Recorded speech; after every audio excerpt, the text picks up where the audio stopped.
Hello, everybody, and welcome back to another episode of What the Devil Is, episode 77, and it is the most somber. I remember introducing the one of the What the Devil episodes the morning after the Europa League final a few months ago. Even then, I didn't feel as bad as I feel right now because we lost on penalties after a 26 penalty shootout to League Two side Grimsby.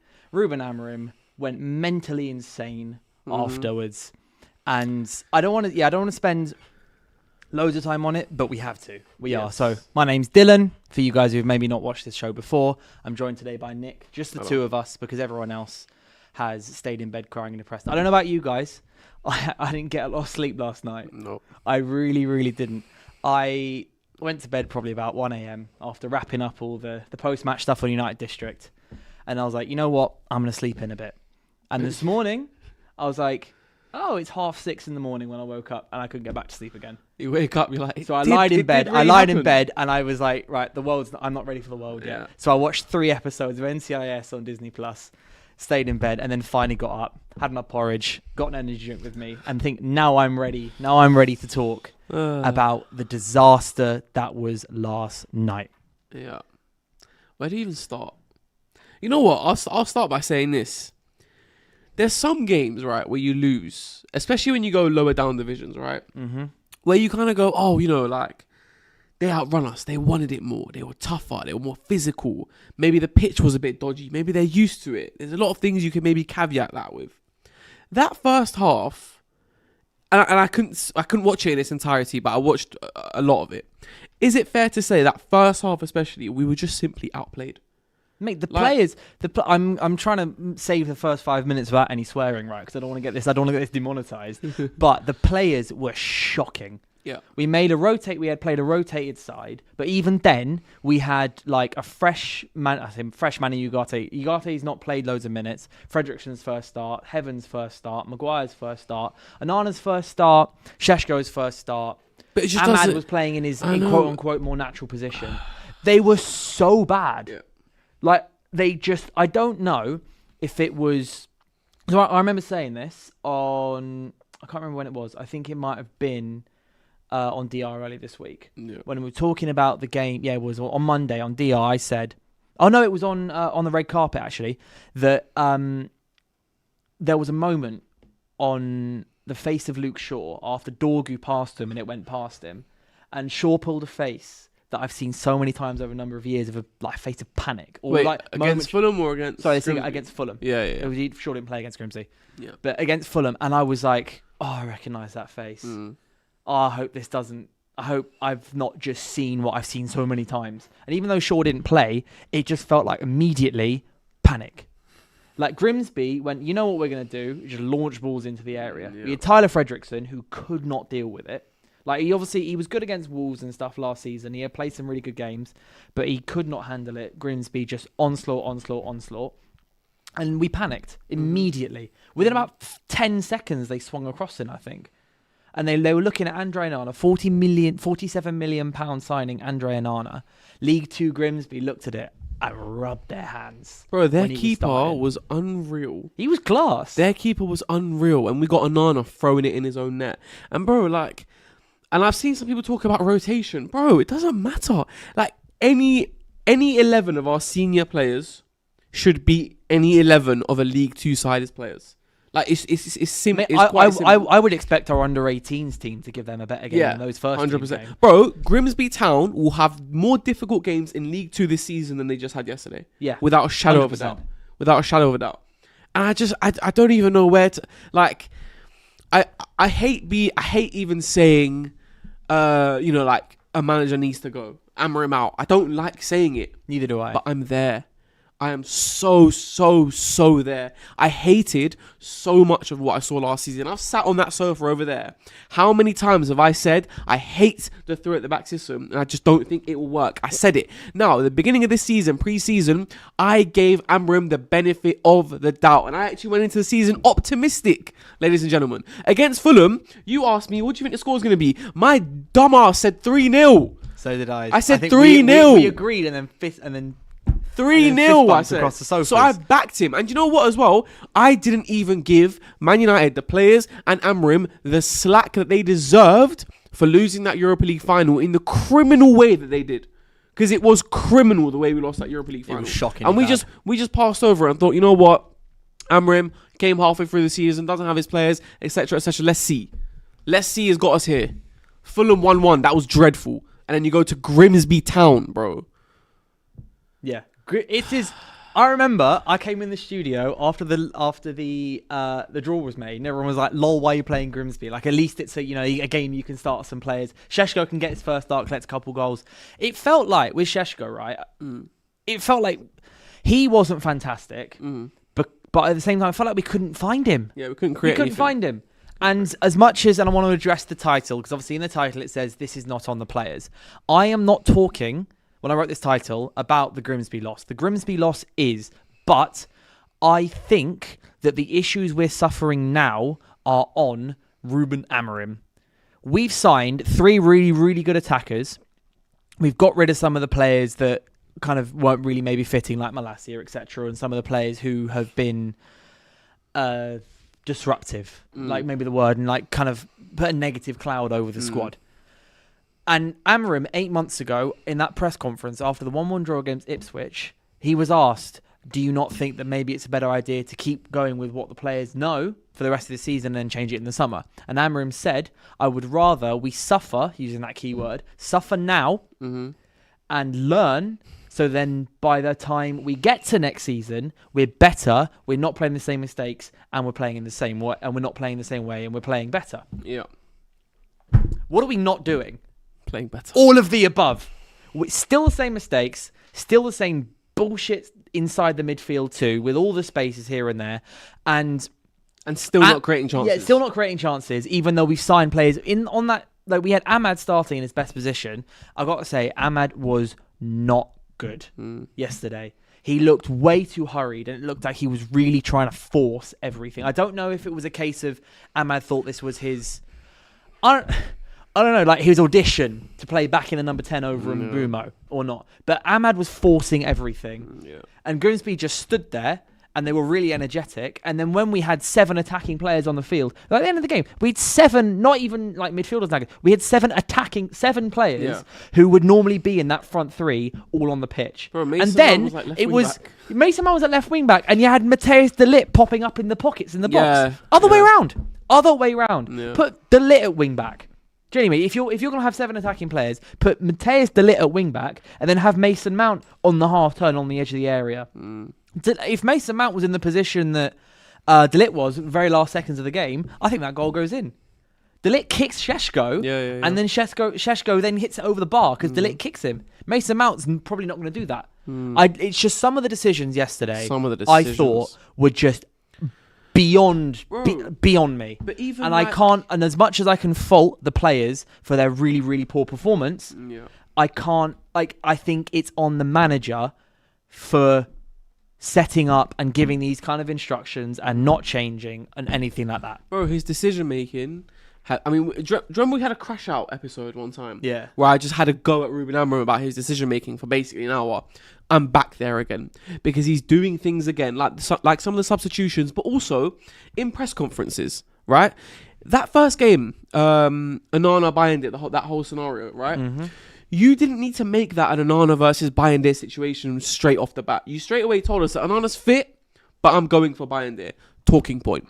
You didn't need to tell us that Kobbie Mainoo is fighting against the skipper, the captain, Bruno Fernandes, who plays all but 38 Premier League games pretty much every single season. You've come out and said that Kobbie is fighting against Bruno for that one position. Why have you said that? You've made it a talking point for everyone to discuss. There is so many things that he does that I'm just like, bro, it don't make sense. And yesterday, you sat on the bench with magnets and a tactics board against League 2 Grimsby. There is nothing on that tactics board that's going to help you in that moment. Get on the sidelines and shout instructions to your players. Get into them a little bit. And then after that, the penalty shootout, you've got the nerve. You've got the nerve not to stand with your staff. They're standing there. So when everything kicks off, they're standing there. They're at the forefront. You're sat on the bench hiding. Go stand with your staff, man. You can't do that.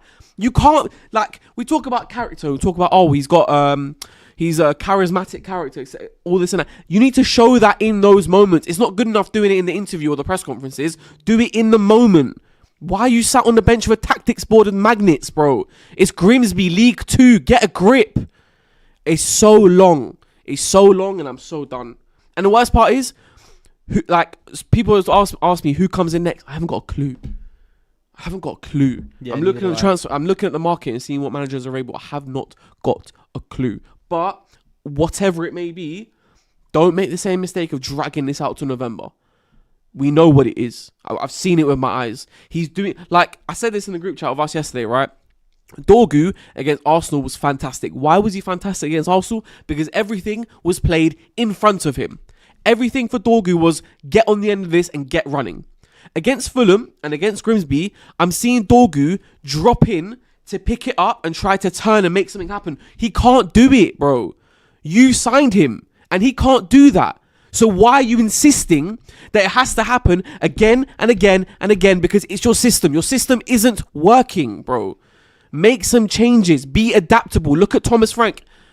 In his first 3 games, he's played pretty much 3 different ways. Against PSG, Burnley, and against Man City. All 3 of those performances were versatile. They were different. You cannot come here and say, I've got my stubborn way. I've got my system, and I'm going to stick to it, even if it means we're losing. This can't run. Because at some point, this gets it like losing away to Grimsby, and then when we're missing that pen, that's in his mind now. That's not just going to, fade away. Next game, we go again. Don't work like that. That's in his head now. And that's on you because you're not setting us up to play better so that these players can have a better chance of success. Feel any better? No. No. I don't think anything is going to, you touched on there, on his post-match interviews and the penalty things and and all this and all that. Amorim said after the game, my players spoke very loud. He said, they spoke very loud about, what they want or whatever. You say as well that, when he's not on the touchline on the penalties, do you not think that he's also therefore the way that's going to be interpreted by the players, if he sat there head in his hands in the dugout hiding, is he not speaking very loud as well? He's speaking very loud and maybe going, I don't want to watch this. Because he did the same... Was it against Fulham? Yeah. Corners. There were a couple of corners. He wasn't watching.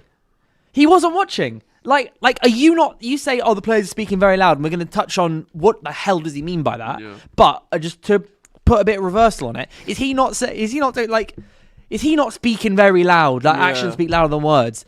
Yeah. The same way, but the same thing by not watching these players. Are you not stood there after Cunha misses?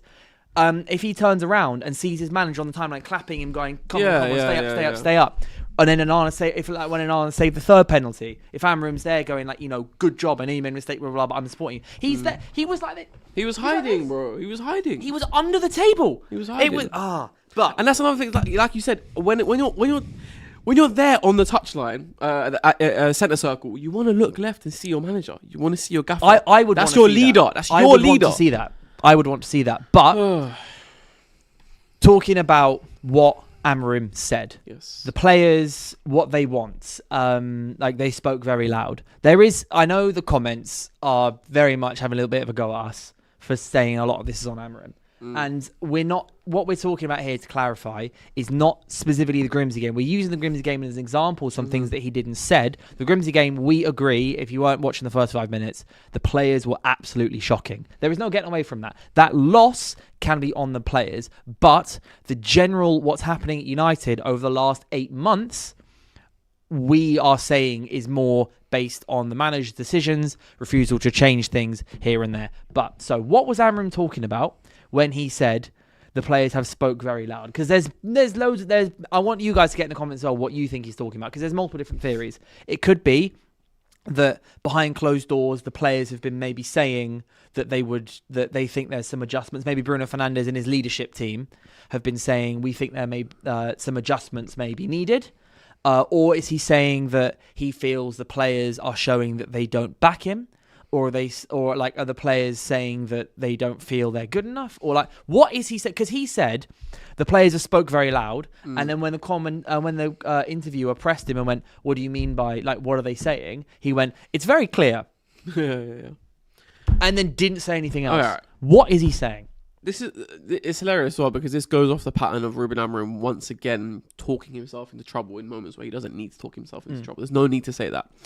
For me, it all kind of points to the same thing. Whether you're saying, oh, they want a bit of a change, whether you're saying they're not sure about it. For me, it all just kind of points to the players aren't sure about me. The players don't fully back me. That's what it sounds like to me. Because what else could you possibly mean by saying that? That felt like such a Jose Mourinho kind of moment. That felt like just I'm sick of it now. And remember the reports last season where they were like, Ruben Amorim at some point like thought about walking away from the job. Yeah, well, he said if I get sacked, I'll waive my redundancy fee, Which is a whatever joke, it's called. which is a lie. Don't lie to me, bro. If Man United go to sack you, and as a part of the deal, you can get several millions of pounds to be sacked, don't lie to me about I'll waive it. Just don't lie, bro. You're gonna take that. Don't do that, bro. So I think it points to the fact that I think he thinks the team aren't really there for him. They're not really backing him. They don't back the system. And at some point, I kind of almost just think Fez. Like I know that sounds like. And the thing is, I hate doing the whole player FC thing. That's not what I'm doing at all, I promise. But you've got to give the players something to believe in. There's nothing to believe in. And the point you're making about we're not saying that loss was Amorim, but the pattern of the last 8 months accumulated to that Grimsby performance. I think that's the point we're trying to make. Everything before has led to this. And this is where we're at with this man's stinking system. So I think, I think I don't really know where we go from here. I think that was him basically saying, I don't like my players haven't backed me. Because what else can it mean? Do you know what I mean? Like, how else can you sort of break that down? It feels like what he's referencing is he might be referencing something that's been spoken about internally. There's like in terms of like there may have been a sit down conversation or some of the players have said something to him. But even if that's the case, if Ruben Amorim has been so stuck and stubborn on this is my system, this is how I'm going to play, and the players have come to him and said, look, we're not sure, maybe some things need to change. That for me still falls under the same like umbrella of the players don't back your system, bro. Yeah, no, I agree. Do you know what I mean? Like it kind of all it's the same. It feels like the same destination that we're gonna get to.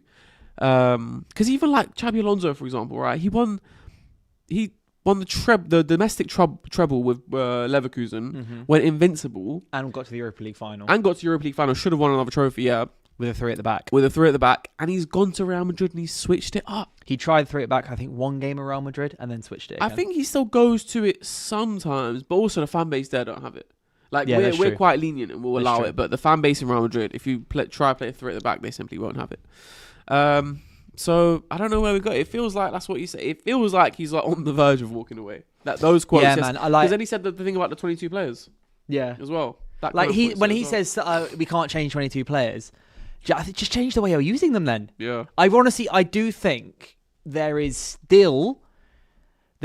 a way out for Amorim here, which means there is a way he can. There's like not saying that like there's something he can do which will then fix everything, but there is like if he was to concede his 3 at the back, there is definitely a way, and we'll touch on this more in a little bit. But there's a way he can probably wrangle his way out of this if there's a dramatic change with like changing formation, etc. But I don't think he'll do it. I think he sees changing his formation or conceding that it doesn't work as a sign of weakness. When it probably isn't. I think it'll be a sign of strength. But Yusuf has asked, do I prefer apple juice or orange juice? Apple juice. But apple juice. Yeah, good. Ben agrees in the background. But more seriously, Trini Red Devil has said, what's the point if you're a manager and you're telling your players to play a certain way, but they keep ignoring your instructions? Are they ignoring his instructions, or do his instructions not work? Because there's a certain extent of, you can say they're ignoring him, but also his instructions just might not be working. His instructions stink. I'm sorry, there is no other way to put it. His instructions will not pay off in the Premier League. Like, for example, right? And you know what? I've thought about this before, right? When was the last time you saw a 3 at the back team? I know I keep banging on about this, but it's important because it's a huge part of your structure and how you build up out from the back, right? When was the last time a 3 at the back team dominated?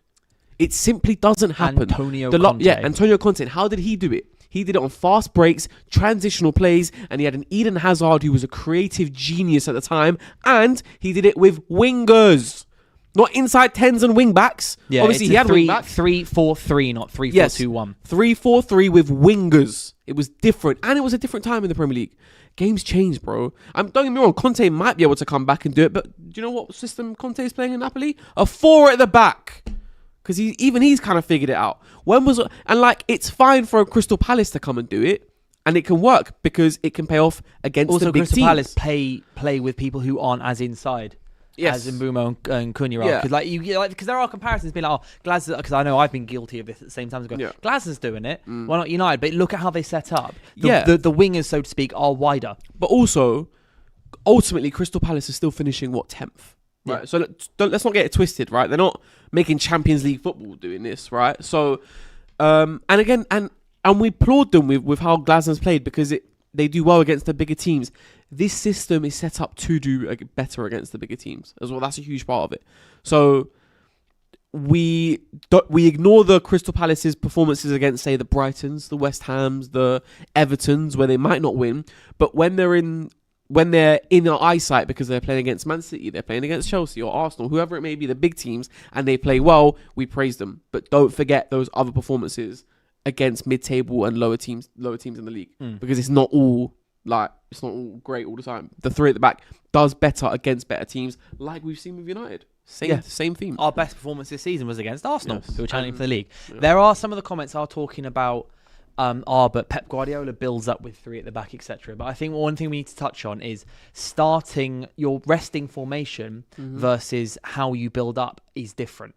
If you have, we saw this with Ten Hag, if you start with 4 at the back, there will generally be 3 defenders in build up because one of your fullbacks will be higher up and then your other one tucks in. We saw that loads, especially with like Mazwari, for example, when he was playing at right back, and then you'd have Luke Shaw, whoever's at left back, would push higher, and we'd have 3 building up the back. When Amorim is playing 3 at the back, he's building up kind of with 2 actual defenders because his middle centre back goes forwards.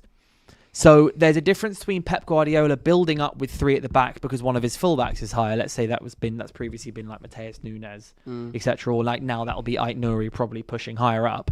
Whereas with United, it's different because there's 2 centre backs who are like split near the goalkeeper with the wing backs wide and high, and then one other centre back is almost in midfield. So there's a big difference between playing a 3 at the back formation and building up with 3 defenders in front of the goalkeeper. Yeah, and also very, very, very importantly, Pep Guardiola builds up and dictates the games with his central midfielders, which is Rodri, who won the Ballon d'Or. And even if it's not Rodri, it's still someone else in the midfield who is helping you build up, who's helping you dictate the play. Our build-up is basically our wing-backs. It's the wide centre-backs and our wing-backs. Like that kind of pass that Ahmad wants to play in central midfield when he receives it. That's how Ruben Amorim wants to build up from the back. It's very, very different to how Pep does it. So just because it's building up with the 3 at the back, the way they do it is night and day compared to how Ruben Amorim wants to do it. So it's all so depressing, isn't it? How have we got here, man? How have we got here? Do you remember when Luke Shaw said at pre-season that Man United's objective should be to fight for the Premier League? And he was like, this is by far the best team, by far the best squad he's been a part of. And you know what? To a certain extent, I actually understand what Luke Shaw says when he says this is the best squad we've been a part of, because I think this squad is actually quite good. But we're not being set up. We're just not being set up right. Yeah. And the 3-4-3 is, it's... You know what else? One other thing I'll say on Amorim as well is that, so right now, with everything that's happened over the course of the last year, Garnacho leaving, Rashford leaving, I can understand. Kobe being set to the side, I will never get on board with. But neither. A year ago, or say Erik ten Hag's last pre-season, so last summer, right? If you had asked most United fans, not all of them, because a lot of United fans don't like these 2 players, but a lot of United fans would have still said that Rashford and Garnacho are still and Kobe Mainoo are still in and around our starting lineup. He's got rid of both of them players. Whatever you may or may not think of Garnacho and Rashford, they were 2 of our sort of threatening, most attacking players. Like the players you kind of rely on, the players that can kind of get you out of a sticky moment. he's also got rid of those. And look, I'm not going to sit here and say we shouldn't sell Garnacho because the way Garnacho has acted in the last 3-4 months is out of order and he should be gone. But he has come in and got rid of 2 very good attacking players. Now he's replaced those with 2 good attacking players, but I don't know. Like the more you think about those decisions now, and then the whole Cobby thing now as well, and the whole academy thing, we've replaced those players, and I don't want to. I'm not saying this to bash those new players, but United's players with the whole maybe not backing him as much, etc. Like what we was talking about before, could be a case of all right, we've made these swaps and nothing's changed, which is partly down to the players.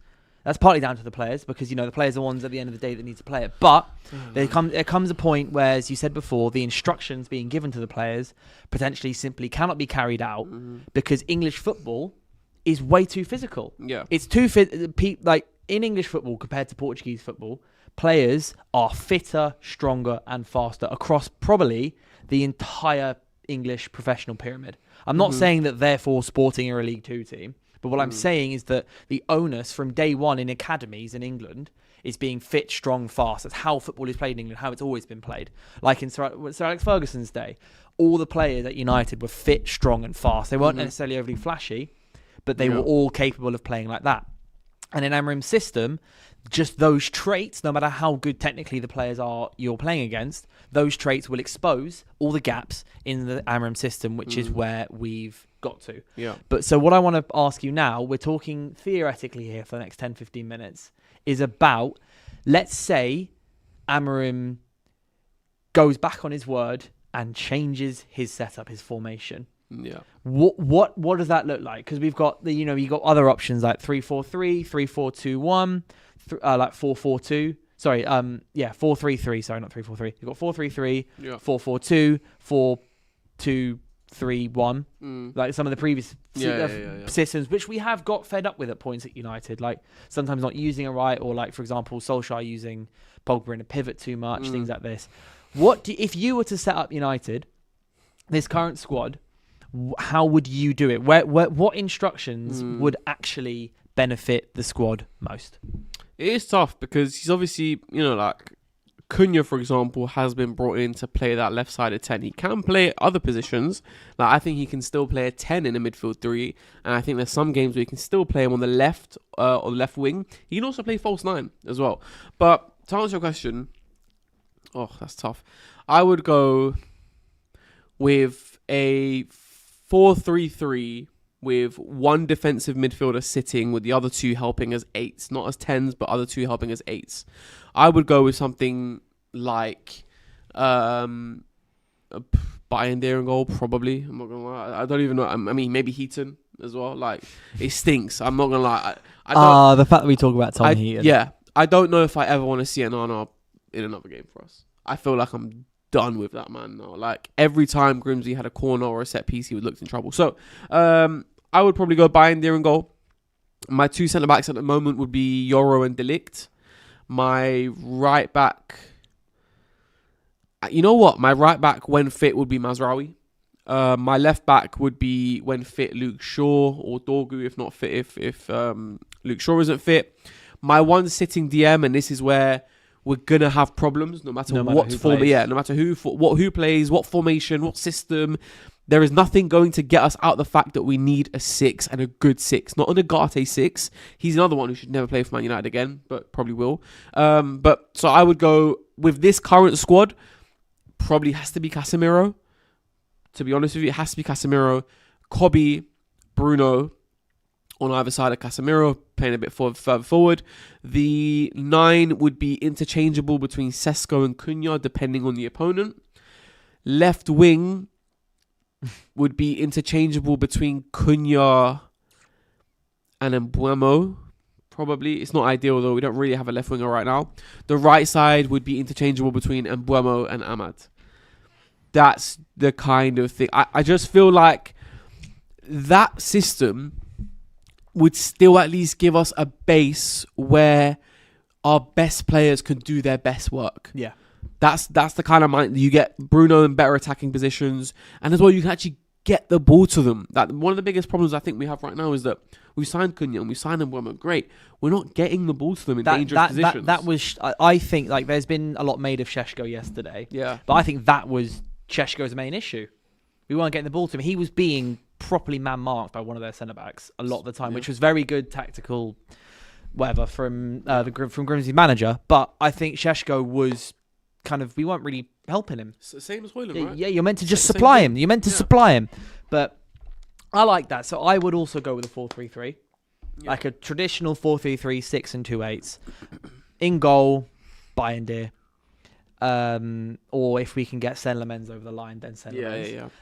Or then back to, so the two centre-backs, Yoro and Dalit. Yoro on the right, Dalit on the... No, Yoro on the left, Dalit on the right. Okay. And then I'd have Mazraoui at right back because I would then want Dorgu at left back. Okay. And I'll explain why in a second. Then Casemiro at 6, and then Kobe on as left 8, and then right 8, Bruno right 8. But I also wouldn't mind seeing like a little Ahmad experiment there as well as an 8. I wouldn't mind it. He was bad yesterday, but I believe that Ahmad is better than what he showed us yesterday. He's shown us before. I would like him more attacking games maybe. Because maybe, Bruno, the last couple of performances, like I'm the Grimsby game, I don't really like. I'm not taking. God, what's the best way to put it? Like just the last 2 Premier League performances from Bruno have been shocking. I know, but how much can you really put that on him? He's playing a 6, bro. He's playing a deep line. I would want, but Ahmad, like Bruno with the right 8, ideally. Up front, Šeško, and then on the left, Cunha, on the right, Mbeumo. And the reason I'd be fine with Cunha on the left is because if we're playing Dorgu at left back and Mazraoui at right back, in the same way that Arsenal has seemed to be setting up with Eze, in that they're allowing Eze to come in a bit, which is where he's fantastic, because Dorgu or their left back is going to hold the width. So you've got Mbeumo on the right, who does like to hold width and come inside. His best thing is receiving out wide and coming in. Mm-hmm. And then you've got Dorgu on the other side, who is probably, I'm starting to accept now, more traditional left back. Mm-hmm. He's more of a left back profile than left wing back profile, even though we sign him as a left wing back. Who, Dorgu? Yeah. But I think he'd do a good job at left back. Yeah, I see it. But that's how I'd want us to set up, because I wouldn't mind giving Cunha a bit more freedom and maverickness, because that's what you need to give that kind of player. That's what Eze will have at Arsenal. Yep. And that's what you need to give that type of player, because the other players then because the other players around him have positional discipline. Bruno doesn't, but he's on the other side to Cunha. And then you've got Mainu, Dorgu, Šeško around Cunha, who can all play with him well. Bro, I'm sorry, right? That's how I set it up. But if you, like what you kind of just alluded to there, if you give Kobe, Bruno, Cunha and Mbeumo a bit of creative freedom, and just let them express themselves, that is so much talent there, bro. Right now, everything is... I know we see spurts of it from Cunha, but not enough, right? We need to see play, like you just said, let ballers ball, bro. Let them do what they want to do. Let them express themselves a little bit. Like, I'm of the opinion, right, when it comes to sort of systems and such, right, that I believe in philosophies in football. Like, Cruyff's philosophy was total football. Everyone can play, everyone can bop it about. I believe in that. I believe Jurgen Klopp's philosophy was quick, counter-attacking, high-pressing, Gegenpressing, getting in their face, really, really intense style of football. I believe in philosophies of football. I don't like systems. That's where I don't like when you go, this is how we set up. My middle centre-back has to be there. My wing-backs have to receive it here. My 2 10s have to drop in these spaces. I don't like that. I think it's too rigid. And also, I don't think Man United should ever be a club like that anyway. We've never really been like that. So I would just like to see our players express themselves a bit more. And I just feel like with the formation that we've just explained, it would work, hopefully. But again, go back to my earlier question as well. I don't know what manager we bring in now. That's also the massive issue. Yeah, I'm what I feel about the managers, I feel like I'm not quite ready to talk about who's come in next, because we still don't, if there is something concrete comes out about Amorim being like, okay, emergency meeting at Old Trafford following 1-1 draw with Burnley, or Amorim sacked, blah blah blah, and then I'll be more willing to have a conversation about who comes in. But I don't care about the who comes in conversation yet. Yeah. Until we know that Amorim either is or isn't going, if that makes sense. Because then we're just talking, I know we've been talking about hypotheticals the last 10 minutes, then we're just talking real hypotheticals. Yeah. Although we have missed out on Thomas Frank. Yeah. We really, and I remember a few years ago, I wasn't a big fan of Thomas Frank. When he was at Brentford, especially in the Championship, he just seemed like a bit of his interviews were very crybaby. Because I'm also a good mate of mine's a Swansea fan. Right. And so I watched the Brentford-Swansea playoff semi-final legs. And both legs, Swansea got a bit lucky, but got past them. And the Thomas Frank's interviews afterwards were just him slamming the referee, slamming it, slamming that. And I was like, man, this guy's a bit of a crybaby. But then he's come to Brentford, and Brentford then came to the Premier League, and then he showed that he can really build up players more. And I think it's a bit, United fans, with the managers, we've always liked to go big name, flashy managers, right? We have, like, when Jose Mourinho was there, and then we brought in Ruben Amorim from Sporting Lisbon, who's like playing this crazy football in the Champions League, blah, blah, blah. I do think there is an argument to be had that we need to maybe be a little more sensible with who we appoint next. I won't name too many names yet, but, Premier League proven route. Yeah. There's I know that people will be clamoring for Zidane, for example. No. But United fans will be clamoring for him, going, it's big Zidane. No. I think like when Newcastle appointed Eddie Howe, where everyone was like, well, you're doing a big project and you've appointed Bournemouth's manager. Lo and behold, a few years later, Eddie Howe's got them playing good football. Funnily enough, I would have Bournemouth's current manager. Yeah, Iraola. Iraola plays good football, man, and as well he plays attractive football, which is like we need to bring that back to United. A bit more free flowing. Like I said earlier, let your wingers and creative players express themselves. Like look at the freedom Semenyo has. I was just about to mention Semenyo as a player. In terms of if you've got someone like Cunha, Semenyo's a very good comparison. Yeah, a bit of a maverick Premier League player who isn't just a touchline winger. And you can handle them. It's possible to have a winger on one side and then a 10 hybrid inside forward on the other side, as long as you're doing good stuff with your left back. I also think Cunha's so good that he would make it work. You know what I mean? Cunha's just let him play. As long as like you say, as long as we give some depth, width with a Dorgu, for example, then it's fine. Or even, and you know what as well, who like Man City do it all the time, right? Where you get like Bernardo Silva, who's playing as an 8, but then he'll drift out wide and basically be a right winger at times, and still not play as a winger, but in those small spaces do that, like working out in those small spaces. Could you not see Kobe doing that on that side as well? Yeah, easily. You know what I mean? Like he did do it under Ten Hag. Yeah, the number of times he was found like on the left hand side. His delivery, by the way, against Grimsby was really good. Yeah, Kobe's, considering it's his first competitive minutes of the season. He had a few sloppy passes, and he wasn't at his very best, but he was probably our most consistent and best player on the pitch, which is just another hilarious thing to add to this whole Amorim thing. Being like, he put in the best midfield performance we've seen from these 3 games this season. It's the one player who's going, I might leave because I'm not playing. Mate, when I saw those valuations, and I'd like to think that I trust Ineos enough not to even think about it or allow it to happen. But when I saw Man United would be open to selling Kobe for around £40 million if the bid came in, I laughed. I don't think it won't happen. I don't think it's those things are as concrete as that. Know, it was like the Athletics article was very like non-committal. It's like some within the industry feel that United may accept a bit of this, right. And it's like cool. Some may think otherwise. Some may think otherwise, but Moving on, we'll talk about the upcoming game. We have one more game before the international break, and before I, by the way, go on my holiday. Oh, I'm going to Spain. Nice. So much. Actually. I cannot wait. International break. I'm going to put my feet up, and I'm going to not open my laptop for 6 days. So you will not be hearing from me. You probably will. But Burnley next. Yes. Burnley at home. If there was ever a fixture, and we said this so many times over the years, if there was ever a fixture to fix something and do something good, give the fans something, it's surely Burnley at home. Or if there was ever a game to put the nail in the damn coffin. To really stamp in Amorim on his way out. Listen, I don't even know what to predict. I don't even know what to think. I really don't.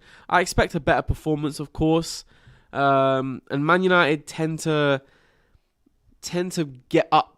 Like, you know what we always say, like they get up for the occasion. Yeah. So against Arsenal, they got up for it because it was Arsenal at home. Against Grimsby, they didn't get up for it because it was Grimsby away in a whatever stadium, etc., etc. So they might be a bit more up for it because it's Burnley. If you'd asked me after the Fulham game, I would say I expect us to beat Burnley and beat them comfortable enough, right? Mm-hmm.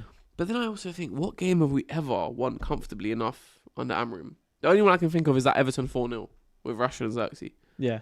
That's the only one I can think of. We don't win games comfortably under this guy. We don't win games with more than a 1-goal deficit margin with Amorim. Yeah, I don't go into games thinking, yeah, cool, I'm going to see some ball today. No, we don't. Like, even against Fulham, we both said 3-0. But even then, I was like, oh, I get to see some of the good players play. I wasn't thinking like, oh, I get to see the good squad. Like, after the Fulham game, if you can go back to and watch it, we were both confident because we were like, that Arsenal performance was good, and I think we were within our right to feel like that. Yeah, but in hindsight, the fact that Amorim, like, it's just the same stuff. Nothing's changed. Nothing's changed from last year. Nothing's changed. Nothing's changed. It is literally the same thing. And you know what it is as well about the system with Ruben Amorim, right? Have you ever seen a goal or a move? I'm not gonna lie, I've seen a few, right? I've seen a few, but not many. Have you seen many instances, right, where you go, that's what Amorim wants. That's how we're gonna create goals with Amorim playing. Like, do you know what I mean? Like, I can barely remember any like real chances created where you go, oh, the wing backs played it into midfield, the midfielders played it into the 10, back to the wing back. He's got like, there's no only once instances. And it was Bournemouth pre-season.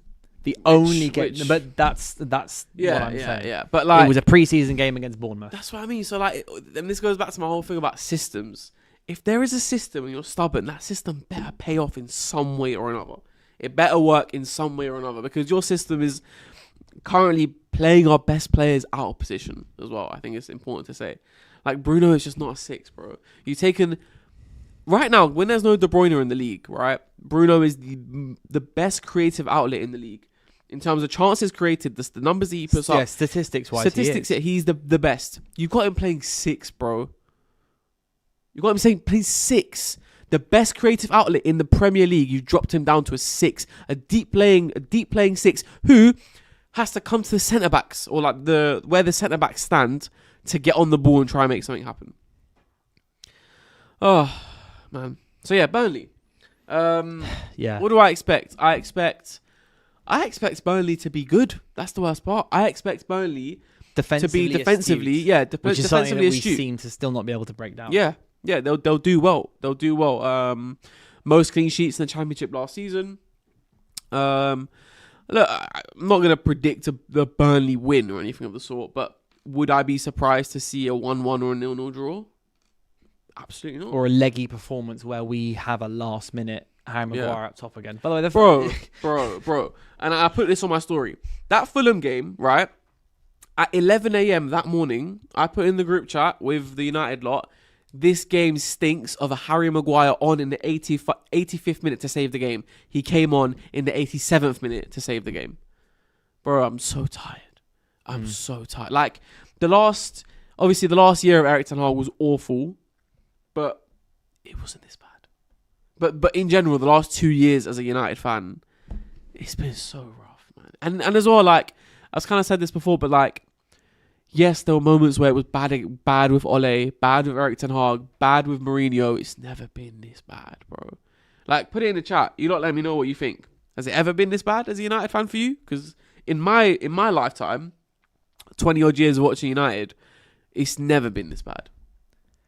I think no, never. Palace 4-0 game was bad. No, but that's Europa League 2021 final was bad. One individual game, but I mean like a period of time.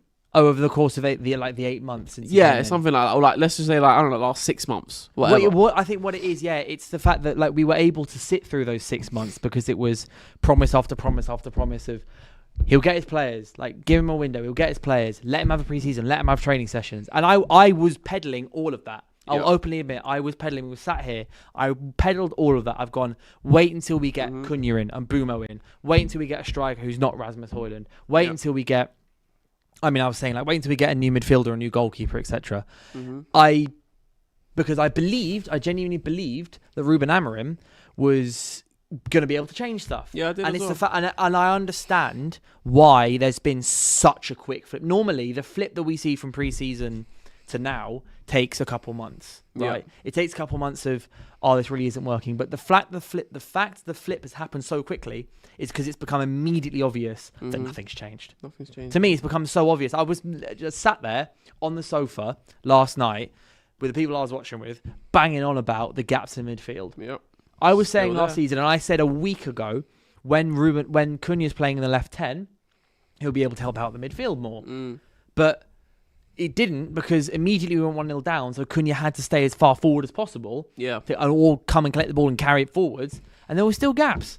You had Manu Ugarte running into Kobe Mainoo, physically, like, he knocked. So Kobe Mainoo took a loose touch for the first goal, and then tried to go and recover the ball. And then Ugarte went, I'm going to go do that too, and then took Mainoo out, and that's how their first goal was scored. Yep. And can you imagine what? Oh, don't even play that. No, hold on, I'm gonna play it. Oh, Hold on. The good days are coming. The good days are coming. I'm still waiting, Amorim. You're a great speaker, but bro, this is bad.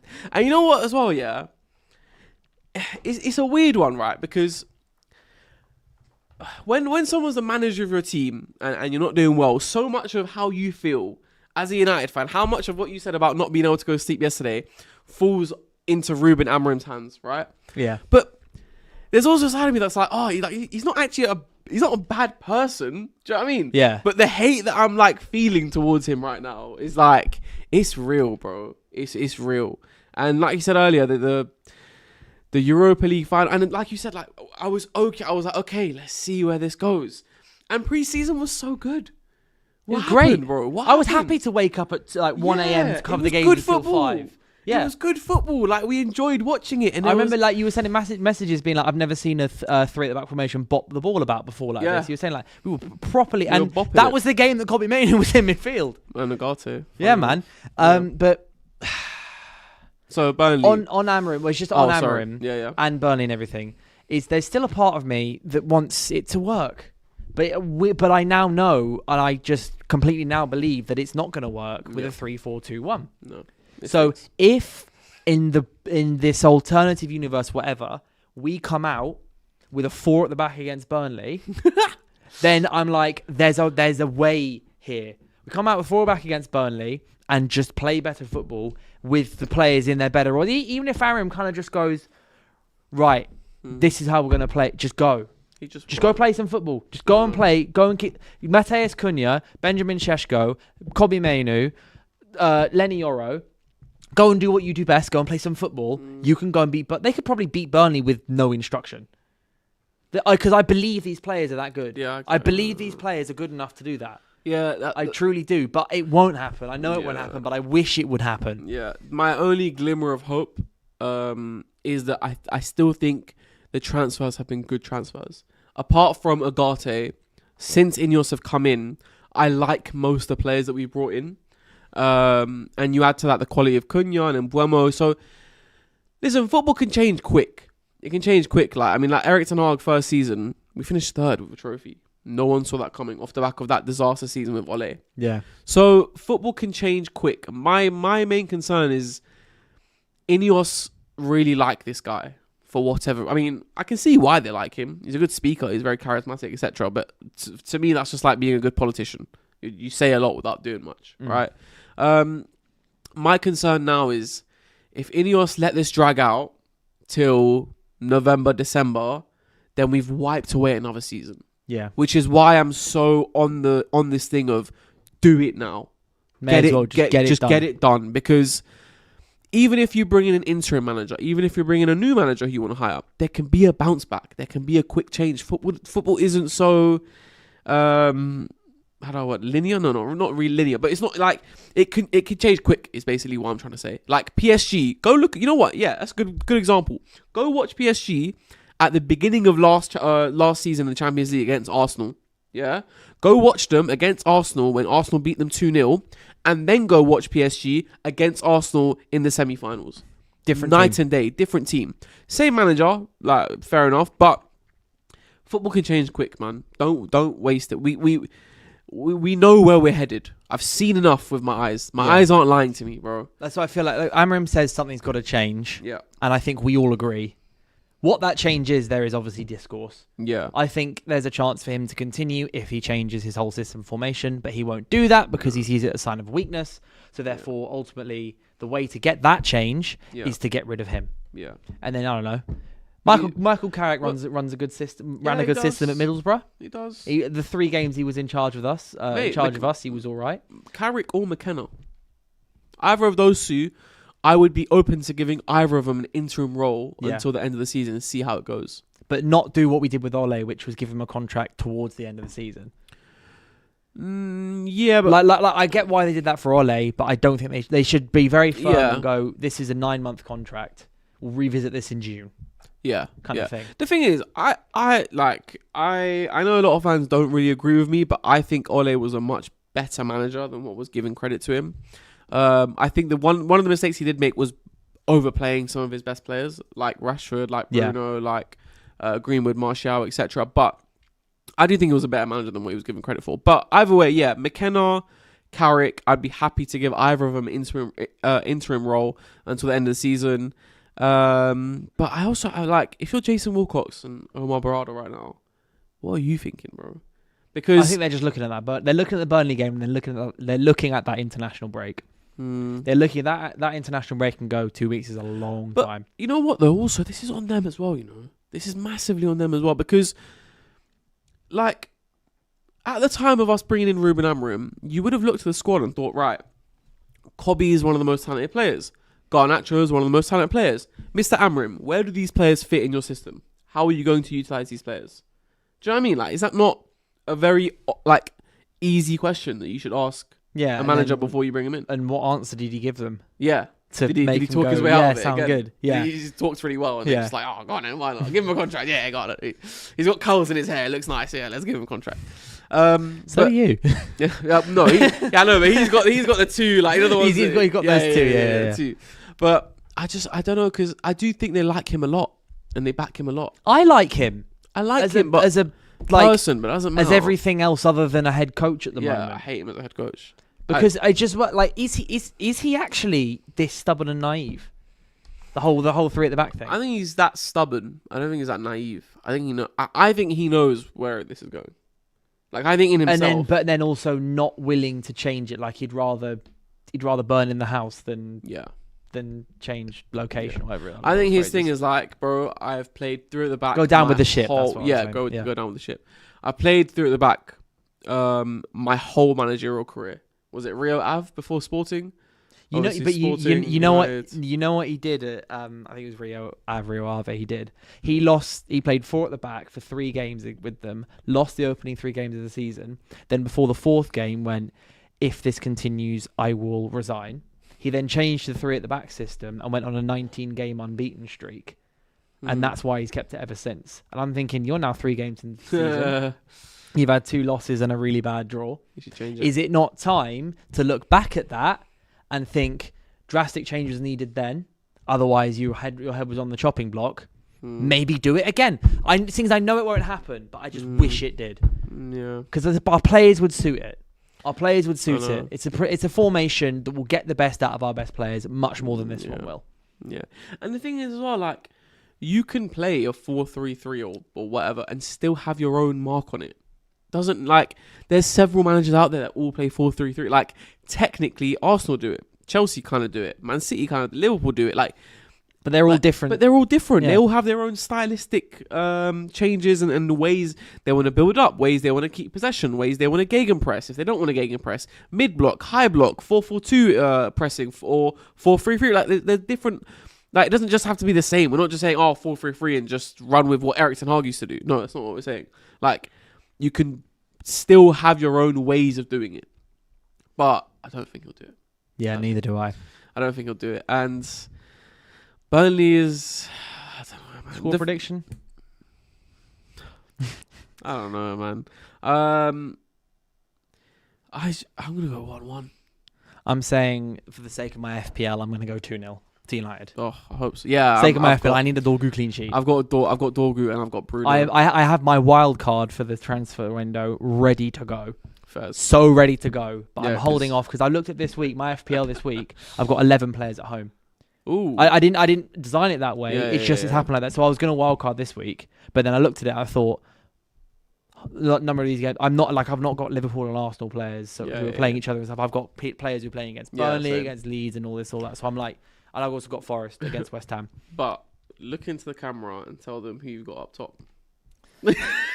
My front three is João Pedro, Okay, that's good. Strand Larsen, That's not bad. I like that. and Benjamin Šeško. No. It's because I thought he'd start. I said it. As soon as I saw your team, I was like, why have you got Benjamin Šeško? Like, even if he's good, Because I thought he would start against Fulham. That's why I've he got didn't him. start either game. I know he didn't start. He didn't start I either thought game. he'd start, and I thought we'd actually swing some bloody crosses in. Does he start against Burnley? I hope so. What changes does Amorim make after that? I think so. Would you reckon? Bayindir comes back in goal. I Yeah, reckon. Agreed. Ahmad goes back to wing back, Yeah. and then you've got back three of Yoro, Delit, Shaw, and then left wing back is Dorgu. Yeah. I get a feeling he might bench Mainu. I think so. Yeah, I think so. Or maybe I think he might just bring back Casemiro. Or Casemiro is definitely coming back in. Yeah, I think it's Bruno Casemiro. And then Bruno. But what he might do... Oh, actually, you know what he might do? He might play Casemiro and Mainu and then play Bruno over Cunha. Could do. Because Cunha's... Huh? No, Cunha start 3 games in a row. I don't know if he might choose to drop Cunha. I don't know if he can afford to drop Cunha right And then play Bruno on the left. And because Could Bruno do. will come in on the right. And I do think Šeško will start. I'd be surprised if suddenly it was Xerxes starting again or Cunha up front. I just think Cunha's been the only bright spot. Like he's been the only outlet for goals, really, hasn't he? Like, Yeah, he really has. Apart from Boomer actually scoring yesterday. No, I know, but in the Premier League games, Yeah. against Arsenal, there was a few moments in Buemo had. But apart from that, though, is anyone obviously Bruno? It's just Cunha. It's just Cunha. It's just And as Cunha. well, like the chances that Cunha's creating for himself, this goes back to what I was saying about the system doesn't create anything. He's creating the chances for himself for the most part. Like the Bayindir long ball is Cunha making the run, calling for the ball and shoving off the player. Shoving off the player, and the touch was phenomenal. Ridiculous. What a goal that would have been. And he actually scored a very similar goal against Fulham last year as well in the purple kit. I don't know if you've seen that goal. It was a good goal. So I do hear it. Cunha started 3 games in a row, but it's just like, can you even afford to drop him? Like, I mean, he is fully fit, I guess, everything. Yeah. But, yeah. What, any changes you want? What, from the Grimsby game or for the Fulham game? I would just, who do you want to see? Yeah, so same back line as yours. Ahmad right wing back, Dorgu left wing back. Sure, And then Yoro. You know what? Yeah, there is a little part of me that is uncertain about starting Šeško. Because we're just not creating for the striker right now. And so I wonder if Amorim because Amorim right now is in a stage of I need wins. Surely, right? Surely he just thinks I need wins. Mm-hmm. And I think if he's thinking I need wins, then what you said earlier about Kobe, Casemiro, but then I wouldn't drop Cunha. I would still play Cunha. And then, either him or Bruno as the false 9. Maybe he does that. Get your best players on the pitch. Get your best technical players on the pitch as well. And goalkeeper, Bayindir, yeah. Not Tom Eaton? No. By the way, I wouldn't play Tom Eaton. I know there's the argument of it, and he looked solid in pre-season for the 2 games he played, but I wouldn't play Tom Eaton. We haven't seen him in a competitive game for how long? Like 4 years. Yeah. Well, I know he played 1 game. Cup? Understand? I think he came on in the Europa League. Did he? Onana got injured like a couple of years ago as well. First. I think in Onana's first season. But yeah, no, I would like to see Šeško start because I think he needs it. In terms of just play him. If he's gonna be our striker, you may as well play him. Yeah, that's what I want. And I want to see Cunha on the left. On the left, yeah. So if Cunha isn't dropped, honestly, I'd keep Bruno on the bench as well, man. Nah, honestly, I don't know, man. Bro, I know he's had 2 stinkers, but I'm sorry he wasn't on the pitch for that first. Saying that, for my FPL, actually, I've got Bruno. No, yeah, but I just Bruno. Even that first half against Grimsby, I would like to think that if Bruno was on the pitch, that wouldn't happen because he pull them together at least. Do you know what I mean? Yeah, I think he'd turn around and get it. Well, I think, Grimsby wouldn't have won the ball as many times. No, and also they kept turning over in United. Yeah, and Grimsby, and I think, like, for example, the whole Ahmad touches and stuff, Bruno would have had a word with him. I'd like to think. Do you know what I mean? Yeah. And this also, Harry Maguire, as much as he's had a bit of a remontada at Man United and is sort of turning it around a little bit, this also does go back to the point of he should never have been captain. Because that first half against Grimsby, obviously he's the captain. Yeah. He needs to do a bit better there as well in terms of getting it together. He wasn't really pulling the players together. No, he wasn't. So, yeah. That's, I don't know. Yeah, Shesko, no Shesko.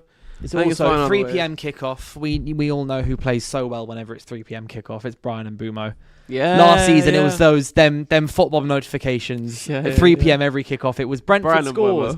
Who is it? Oh, it's Mbumo. So hopefully Mbumo, he bagged his first goal yesterday. Hopefully he starts and he can score or assist or something to get the ball rolling. Same with Cunha. Yeah. If he starts, get the cobwebs of the penalty miss, get that out of your mind. Score a goal at Old Trafford. Celebrate in front of the fans. Just get something. And in the international break, we'll see what happens with Ruben Amorim. But game gone. Yeah, it might just be the end, regardless if it's a win or not. Yeah. But thank you guys so much for watching. I know it's been a hard show. It's been a hard morning for us United fans. I'm gonna ask Flex afterwards how Diar's gone, because I'm sure on Diar's sports he's been just cooked the last hour or so, and he can't even say anything. How can he can't say anything? He's just because I tuned in just before and he looked miserable. Yeah. The guy he just does not look happy. But either way, thank you guys so much for tuning in. Make sure to leave a like. Make sure to subscribe. Make sure, check the links in socials. Drop the comments about, what you think about what we're talking about. Players, Amorim, what happens next? What should Amorim do? What should Amorim not do? What should Sir Ratcliffe do? All this, all that. And the Burnley predictions. Get them in the comments. Let us know. Apart from that, we'll be here around 12:30 next Thursday. Actually, I won't. I'm on holiday. Right. But we'll see if anyone's here or not. But if not, we'll let you know all this, all that. We'll see you hopefully next week.